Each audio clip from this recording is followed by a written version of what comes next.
Hello, welcome back to Sending Ravens. We're Patreon lesson, I believe it's number 9. I'll have to double check that before I put that in the on the title, but I think it's number 9. And I believe this is what we have left for major arcanas. And some people were saying I didn't do the star, but I actually did it. It was the very first one I did when I was introducing the class. So there was the introduction, and then there was a video right after the introduction. So look that one up, and it's before number 2. So in between the introduction to the Patreon class, that was just an introduction. And then I did number 1, which I didn't number it. So I'm gonna have to go back and number it. And then I did a number 2. So I did the star on that first one. So go back and have a look. Quite in depth, I believe, too, as I've been trying to do here. Now, I was on quite an adventure this weekend, a couple of different family dramas going on, but in particular one, I had to drive my nephew through the mountains from Calgary to Vancouver. So look it up on a map. It can be a treacherous drive in the spring. Okay, we hit some crazy weather, like a freak storm, snowstorm, semi-trucks going sideways, down the mountain kind of thing. It was horrifying. And that only lasted an hour, but it took us 2 hours to drive what should have been an hour's worth through the mountains. So I know that can happen there, right around Golden, BC. It's pretty scary. And then again around Field. So look those up. Yeah, it's crazy drive, but it's pretty exciting too. It was very exciting, and it taught me that I'm actually a pretty good driver, much better than I thought I was. So I'm pretty excited about that. Now, let's look at the moon as an archetype. And speaking of, scary situations like what I went through, this could even be like the Rogers Pass here, okay? Because the moon card is about going through maybe the dark night of the soul.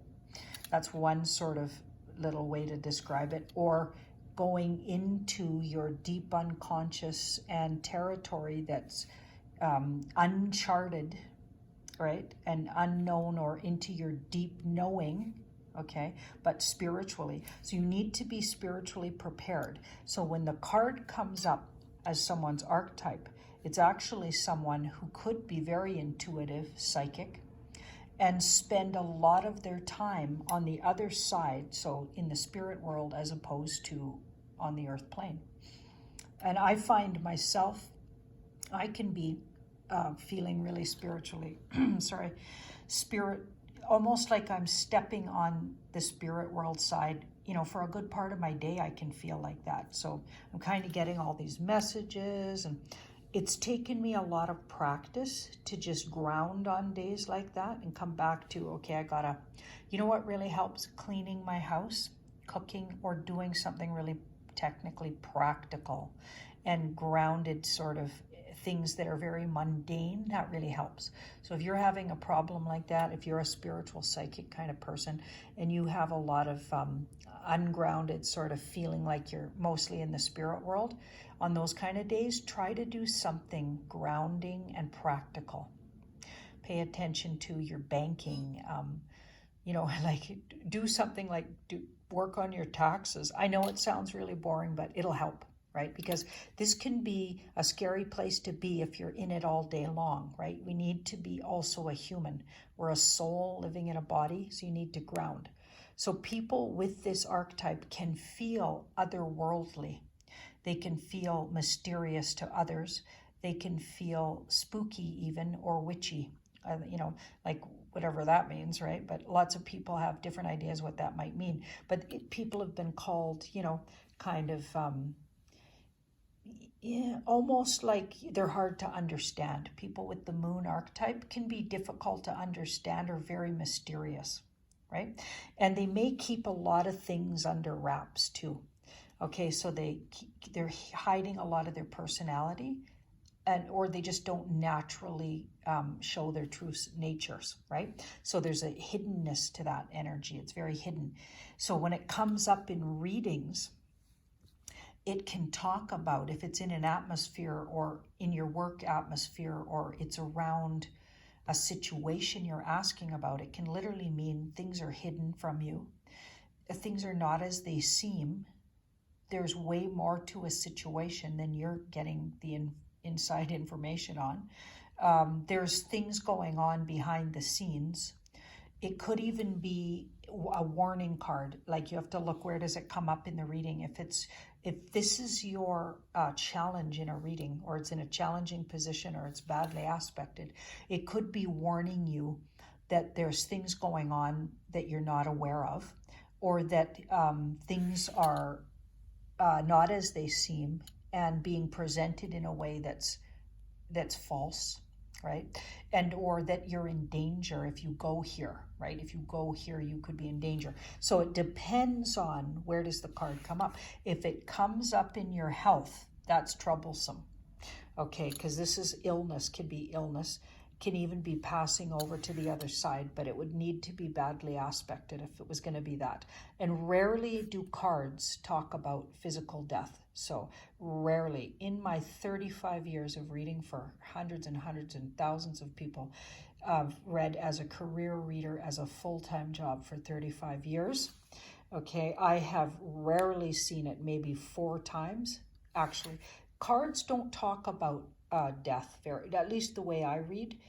I don't get that very often. They'll talk more about transformation and evolution and spiritual, huge sort of transformative situations, and that's turned out to mean passing over sometimes, right? Because spirit doesn't physically die. So I think when you get spirit language, it won't talk about death the same way.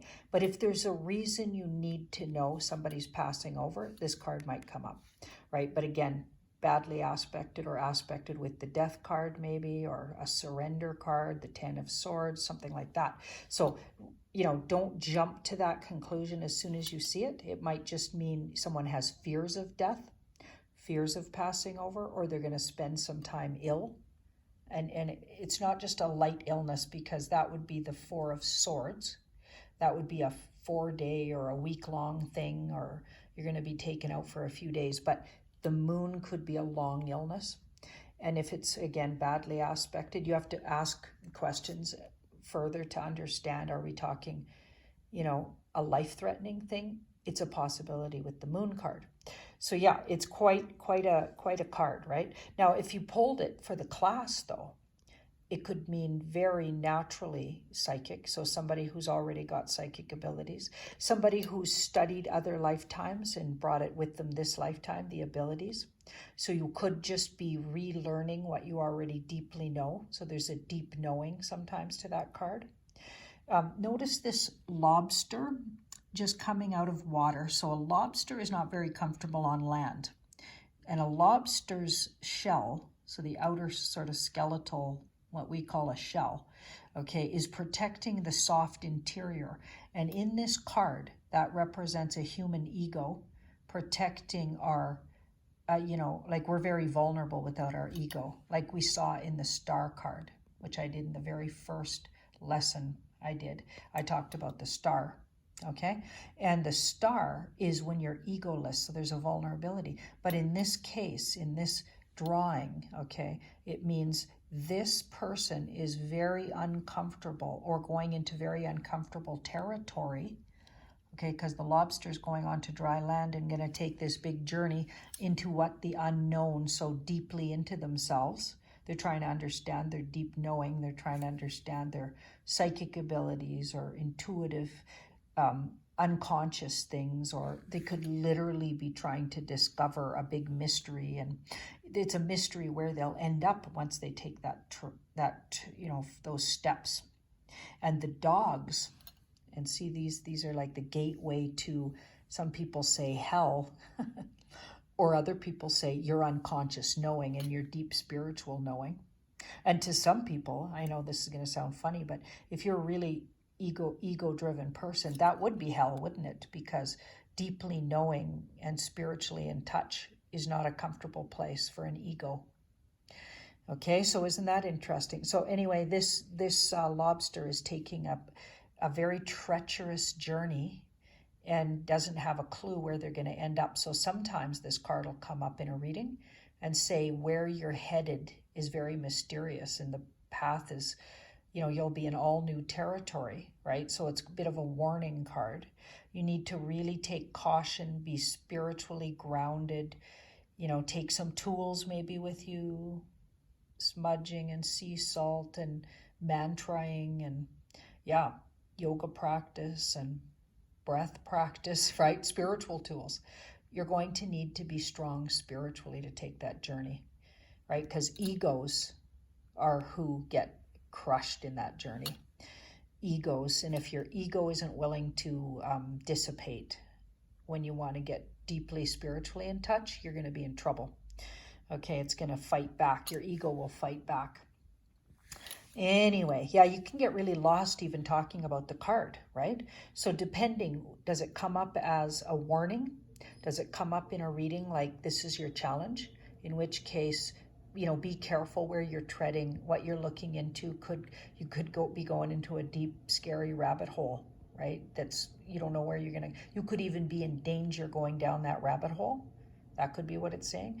It could be saying this relationship, if you're asking about a relationship, there are deep hidden things here that are treacherous, or the person is treacherous, or there's insanity, there could be dysfunction mentally, there could be somebody with mental illness issues that are undiagnosed. Depends on where does the card come in a reading and how is it aspected. Is it an archetype of a person? If it's well aspected, that's a deeply spiritual, fearless person who walks on both sides, the spirit world and the earth plane. So they could be a bit spooky to be around, but fascinating, certainly. If it's your advice, maybe look deeper into your unconscious knowing about something. Maybe investigate something. Go down those rabbit holes. Look into what's being reflected back to you. Try to understand it, right? Try to understand yourself on a deeper spiritual level. So wow, it's a fascinating card. But if you pulled it as your archetype for the class, you might have studied tarot before. It's deeply spiritual, and you could be very psychic yourself, right? You could even be a little bit afraid of your psychic abilities with that card as an archetype. Yeah, whew. So intense. Now let's lighten it up here with the sun. Now that's a whole different, let's have a little, I just want to change the scene just for a sec here. The sun. Now that's about literally positivity. Now I did mention, I think, that there are a few cards in the major arcana that never have, they never badly aspect. Even if it's right next to the devil, the sun will cheer everything up. In fact, the sun card, even if a card reading is really dreary, if the sun card comes into the reading, it brightens it all up and says, you know what? Things are going to get better. This is going to turn around. Things will turn out in the big picture. So you got to look big picture. And with major arcanas, you are looking at the big picture. You're never looking right. Like major arcanas talk a year or years into the future. They're not talking about, weeks and days.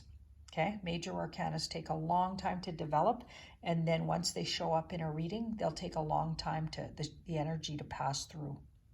So they have some leverage, okay, which is exactly why they're called major arcanas, right? Or trump cards. And I always laugh when I think of President Trump and the word Trump. Yeah, it's quite interesting. Okay, so the sun is joy, joyfulness, playfulness, sunshine. Look at this young figure here. Looks like a child. Innocence. Doesn't have a sexuality to it. Not yet. It's innocent and still in a childlike phase, right? It's that sort of pubescent sort of energy in the positive, right? It can be playful. It can be aspiring to great things. They still have vision and dreams. It feels like there's a joyfulness and a playfulness to the card when you look at it. All those sunflowers indicate individuality. This energy is not afraid of their own individuality. If somebody picked this card as their archetype, they're very joyful and childlike. And in a way, there's a naivety, but in a good sense. This isn't the foolish kind of naivety. This is the beautiful kind that comes from someone who doesn't have an agenda. They just want to enjoy the present moment. There's a lot of presence in the card, which is what I love about it. They're about presence and being aware in the moment and even spontaneity. So if your archetype is this as a life archetype, wow, right? You'll always find joy and fun, and like somebody who likes to tickle people into having fun, even if it's just through what they're saying or teasing. There's not a malicious nature to this card. It's a kind person. They're kind with children. Sometimes the card will come up and it's just talking about someone's child or someone's childhood. Now, of course, if further into the reading, it can be talking about dark natures of someone's childhood. This card may not indicate that. It's just trying to move you to the idea that you're talking about a childhood or a child possibly. Okay, but the card itself isn't negative, but it could be talking about negative things. You have to look around the whole reading, right? The card itself won't indicate that, but other cards might. Okay, so when the card does show up though, it does indicate that good things are around the corner, or it tries to brighten you up. Like it sheds light and sun. It brings sunlight into the reading. That's what they say about it. So I generally see it as a well aspecting card. So when it comes into a reading, all the cards around it, it shines more positive aspecting onto them. So I just love seeing this card. If it comes into your financial future or present, it's about financial abundance. There's a great joy and enjoyment of life and abundance. Health, if it's in your health house, fantastic, right? Something to celebrate, joyfulness, youthfulness. Yeah, so if you choose this and this is your future partner, this card's trying to describe what your partnership will be like. Like, it doesn't lack sensuality. There's a potential to that, but it's not innately about that. There's a sense of fun, sweet childhood, sort of connecting with a childhood sweetheart sometimes will come up if it's talking about a romance, or something that starts innocent. So it doesn't start right off all smoldery. It might start off your friends first, but it doesn't exclude that it could turn into a romance, right? You'll have to look around the other cards, but it doesn't literally say that, right? It starts off as sparkling friendship. Yeah. So if it's your advice, bring a little more of that childlike fun into your life. Be more joyful. Try to enjoy the present moment. Look at the bright side, positivity, things like that. And if it's your challenge, it's the very same thing. Maybe you need to bring more of this in, because really, you can never have too much joy and positivity, although some people might disagree with me, right? Some people love melancholy. So that is why it might come up as a challenge. Yeah, so you got to look, where does the card come? How is it aspected? Wowza. Let's do one more.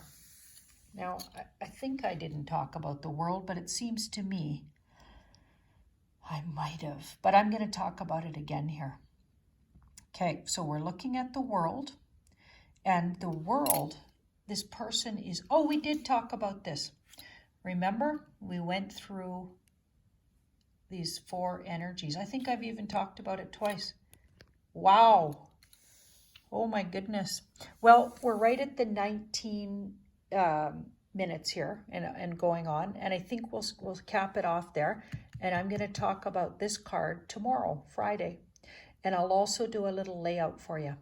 So I think we only have this card left as far as I know. So comment to me, and make sure you look through all the videos though before you tell me which ones we didn't do, because I kind of think it might just be this one left. We'll do a little layout. I got a new layout to show you tomorrow, and we'll talk about the lovers. awesome. And hope everybody's doing okay during these trying times. Send in your ravens.